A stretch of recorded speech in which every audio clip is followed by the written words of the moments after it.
սահուն կերպով։ Մեծամասնություն ստանալու դեպքում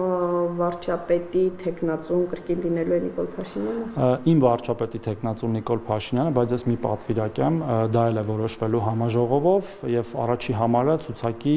օրենքով է նաեւ վարչապետի թեկնածուն եւ այն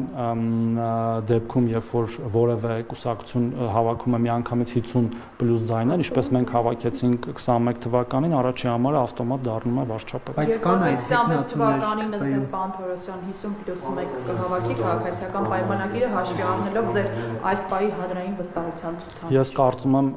այդ հարցի պատասխանը շատ լավ տրվեց մի քանի օր առաջ հենց վարչապետի կողմից 2021 թվականի 26 թվականի ընտրություններում կրկին հաղթելու է ժողովուրդը եւ ժողովուրդը կորոշի ով է լինելու մեր երկրի իշխանությունը մոտակա 5 տարիներին ի հեճուկս եւ ի հակադրում են բոլոր ցանկությունների եւ պնդումների, որ ժողովուրդը լավ որոշող չէ, ժողովուրդը չի հասկանում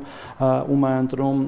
եւ ես կարծում եմ, որ մենք մեր կատարած աշխատանքով եւ մեր ծրագրով եւ մեր տեսլականներով իրական Հայաստանի խաղաղության այնպիսի վստահություն ենք վայելում մեր ժողովրդի շրջանում, որ մենք հաղթելու ենք ընտրությունները։